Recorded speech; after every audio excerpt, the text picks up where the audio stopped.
So, I want to welcome you to VibeCheck.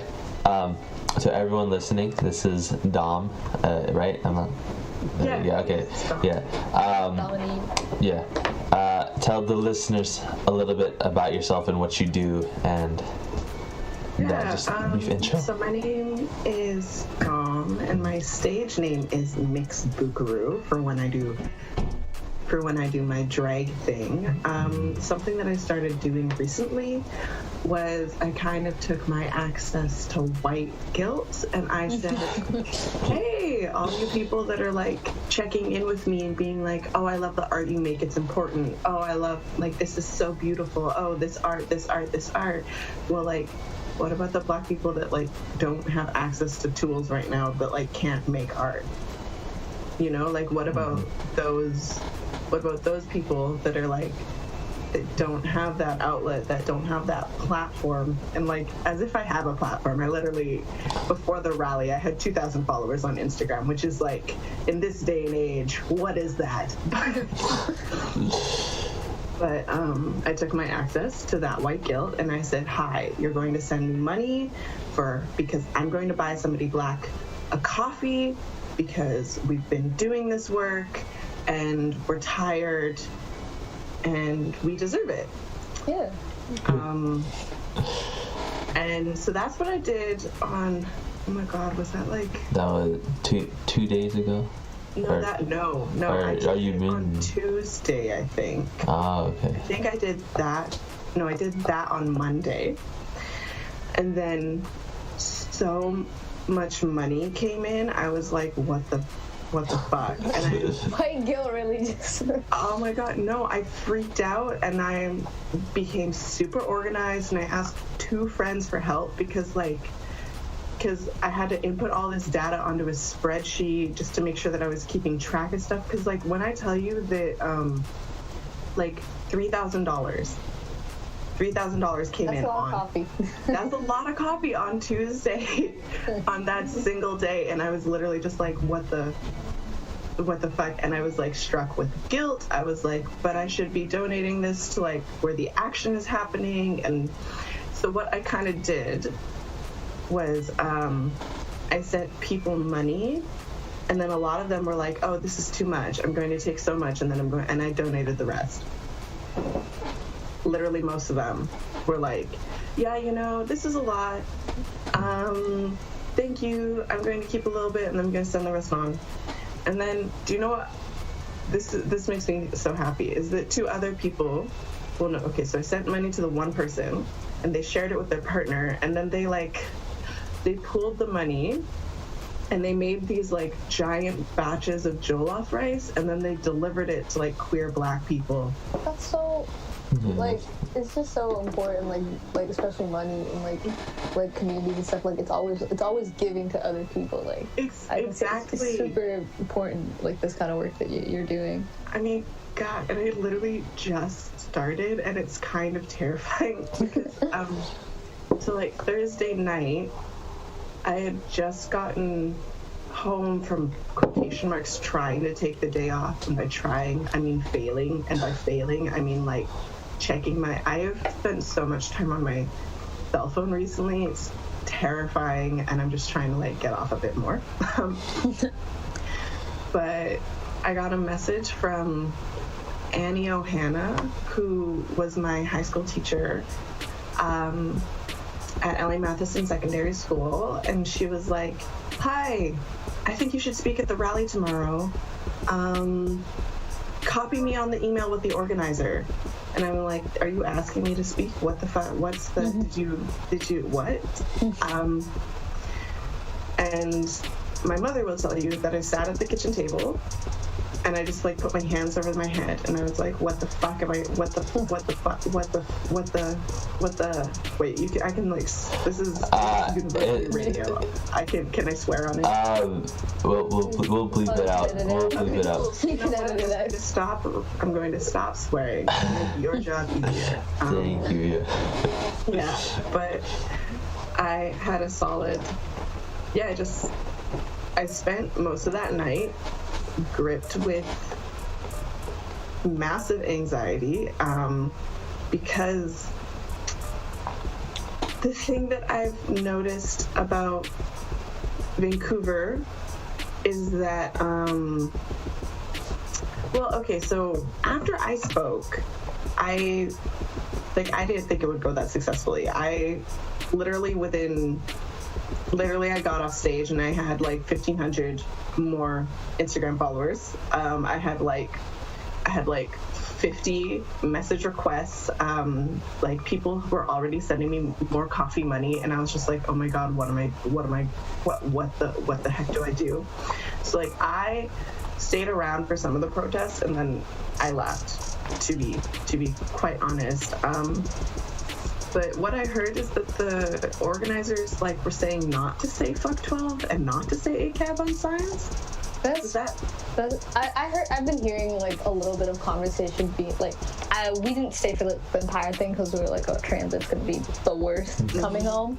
So yeah, like, I live in Surrey, and one of my friends had come with me to the rally as like a sign of support, and also like to go to the rally, and like they gave me a ride all the way back to Surrey. So I was very much like, yeah, I think I'd like to leave early and ensure my safe way home. yeah. But yeah, some people were complaining about that, which I 100% like. Just like as a person who's had like mixed feelings about police and police presence, like I feel like I should be allowed to complain about my grievances about police, because like the entire thing, like the entire protest should be centered around police brutality. And, exactly. Like, that's why it's happening, right? Yeah, and I think like Vancouver as a whole is distancing itself from that. Yeah. Or like at least the organizers are, because they're in collaboration with police, which means that there's like a conflict of interest. And also when I walked past cops on the way to Waterfront, they weren't wearing masks. Oh yeah, none of them were. They were not wearing masks. Like, we are in the middle of a pandemic. You have made us do the social distancing dance like 50 times at this rally, and you're going to tell me that these police officers that you were in conversation with are not wearing masks? Like, what the fuck? Sorry, I swear I'm lost. It's okay. But yeah, so like that's definitely.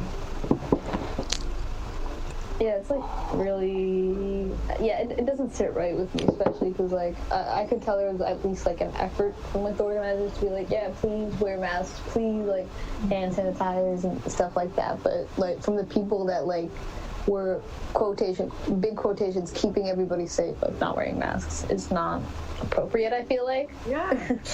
ACAB, honestly. Yeah. So I think that's kind of the reason that I was like really nervous to speak, is because if I wanted to say something, I wanted to highlight that like beyond my personal experiences of racism in Canada, it is so clear that at a legislative, at a structural level, at a municipal level, like that Canada also needs to defund the police. It started out as a racist institution, and I'm seeing a lot of solidarity with protesters that do peaceful protests, but not the rioters, which is gross. I'm seeing a lot of solidarity with the marchers, but I'm seeing people kind of afraid to say like I stand with those Negroes that burned down the police department, and because you should. Because if you're not willing to say I stand with the people that burnt down the police department, why are you there? Why are you there? You're there for reformation? Sorry, like you're there for like you're there for changing policy? To what end? As if it's been done, it's been tried, it's not working. So that's my hesitation. That was like part of my hesitation. I was very scared to get up on stage, and I forgot to say all of that. But that's okay. You got your chance to say it here at least. Yeah. I got to say that. We do need to stand in solidarity with the people whose actions are more violent. You know, like it's not enough to say I stand with the people who are doing the truly I don't even know how to describe the feeling. Like the heart warming, no, it's like the heart bursting. It's like just like you've seen the videos of hundreds of people lying down on the ground for 8 minutes. Like that is. It's just so powerful. Oh my God. Yeah, but how to. So it's amazing to stand in solidarity with those people, but we must also march for the rioters. And yeah, I did, because I didn't know how to artfully weave the fact that,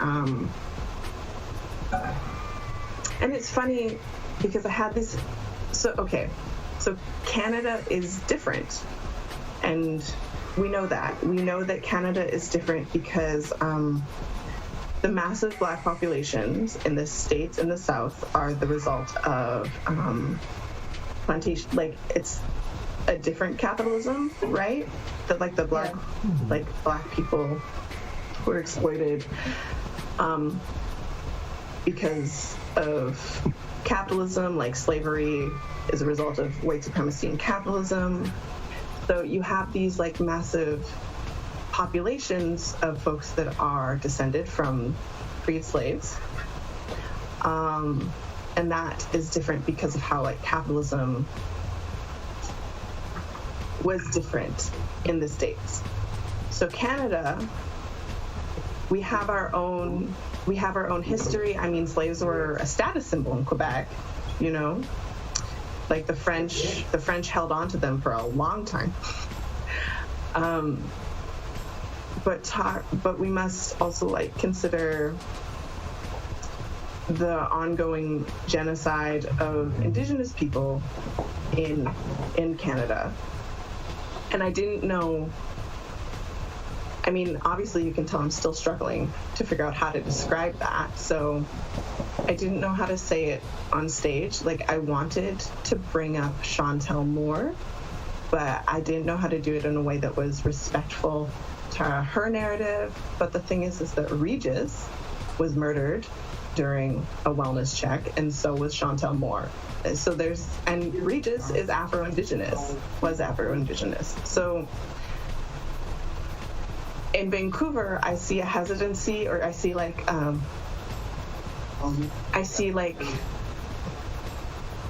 that they don't know how to bridge the gap. Does that make sense? Because at the rally, what I saw was a lot of people talking personally about their experiences, which is great, which is powerful, which is so important. But I wasn't sure where the calls to action were in the way that outlined how people had been complicit. Does that make sense? Yeah, it totally does. Like as a person who's like been interested and like kind of like I'm not like, I don't want to call myself like an activist, but like as a person who like supports activists, right? Yeah. And is like likes to be involved in the political system. It's like super weird when people are like, oh my God, what should I do? Because it really is in front of them. Like you are like a constituent of like these politicians who a lot of the people I know will be voting or already can vote. And it like, okay, like I really don't like it when people are like, oh, do you know the biggest way to solve all these issues that you're talking about? Just vote. Like it's not just that. It's also like letter writing and conversations, signing petitions. Like people don't realize how like what's it, the Tamir Rice petition? I saw it's like about to hit like it's about to hit like a crazy number. Like there's so many signatures on it. But what they're counting on is that we won't follow through on those petitions. Yeah. Is that like where's the system of accountability? And also like when people say go vote, just the way that Republicans have worked to disenfranchise Black voters, like gerrymander, like all of it. The way that Black people, folks that have been incarcerated lose the right to vote in the United States of America. Who's been incarcerated, baby? Who has been incarcerated? So saying you need to go out and vote, no, you say that to white people. You don't say that to Black people, because what was it? Just people have been attacked for voting, like for going to it. Like folks have been not arrested, but like charged for accidentally doing something wrong because the government is like so eager to cash out folks. Just, you know, just vote is not the answer.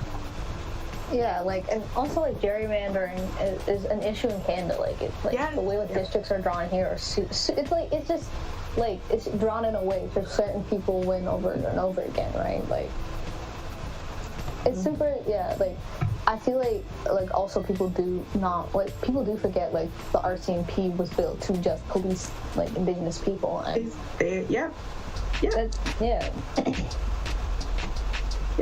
No, it's very it's a lot.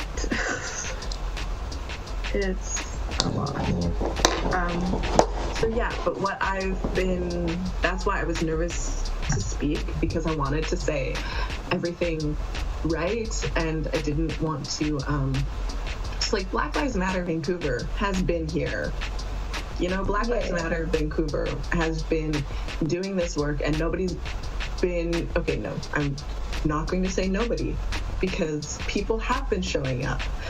But you know what? Black Lives Matter Vancouver asks harder hitting questions and takes a more direct stance than Rally Against Racism in Vancouver. Oh my god, please cut that out. That'll get me canceled. It's like a more cutesy way of like, it's definitely a thing where I remember like on like my Instagram, it was just like a new thing, like I post this thing talking about like how like a lot of my peers and stuff from school and communities were like posting like really like just desensitizing the entire issue with like black and brown or the BIPOC body being arrested and stuff, just posting those videos blankly when I know they do like they act pretty racist, overtly racist in real life, like posting these things just because of how like pressure, like how much pressure there is online to be like Black people. Like, a lot of people at these marches, like I'm not gonna like say like, oh, you only came to this march to take photos and stuff, because but they did.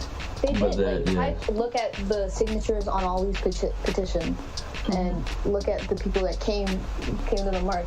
Something doesn't add up. The Black Square thing. The signatures on all these petitions doesn't match with how many people posted the Black Square.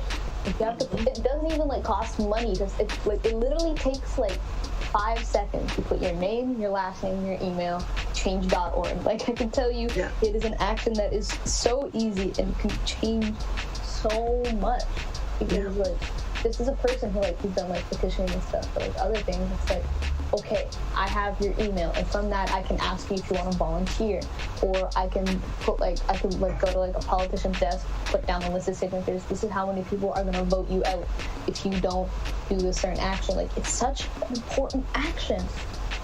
Like, in today's day, everyone's about that Instagram woke stuff. That's what it seems like. At least I know so many people that they never speak that or anything before until people started posting black squares, right?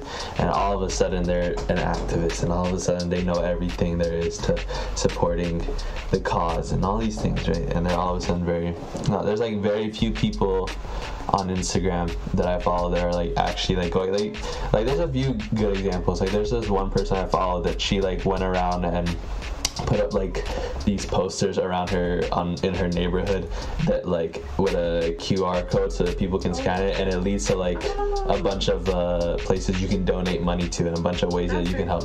And I thought that was really cool, but that was like the only significant person that kind of stood out. Everyone else was just like black square, or they're like reposting a video from someone else, and that's kind of it. And then like maybe they'll go to the protest, like, and even then like yeah. So I started doing the black. I guess I have to give it a name now because it's ongoing. I was finally like, oh my god, I'm so sick of answering all these same DMs. I'm going to commission an artist so that I can make little infographics, please, for the love of God. I'm going to do that. Oh my god. Yeah, but it's called, so let's say that the name is the Black Coffee Fund. And if you're listening to this and you want more information, you can follow me at Caillou, sexy, ass, cousin, and that's Caillou, Caillou.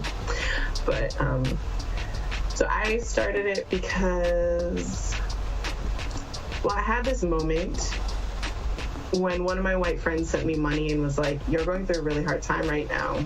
Let me buy you dinner." And I was like, "Oh no, but I should donate this money." And because like I have been donating money to the Minnesota Freedom Fund, to the Black Futures Collective. Is that? Yeah, I think that's it. Yeah. Reclaim the Block. But, and I thought to myself, I remember in university when I was reading this article, and then I came across a phrase, and I had to put the article down, and I just had to like sit for a couple minutes, and a couple minutes, I say a half an hour probably, and then I like talked it over with my family, and I was like, why do you think the author said it this way? Why do you think the author said it this way? And it was like a racist perspective, and like my white professor hadn't told me that that was going to be in the reading. So then the next day in class, like when I was supposed to be talking about this and contributing to this discussion, all I could really think about was like that phrase and like dissecting it with my white peers, and like nobody brought it up until I brought it up. But like obviously it wasn't the best perspective because I had like struggled to do the rest of the reading.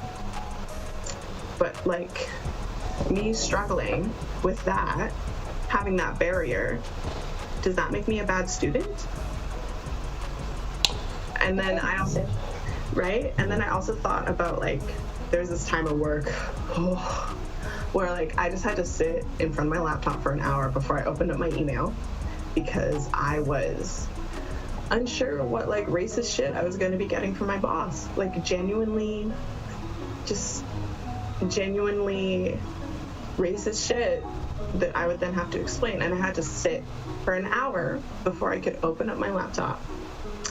And that meant that I lost out on like that hourly wage, right?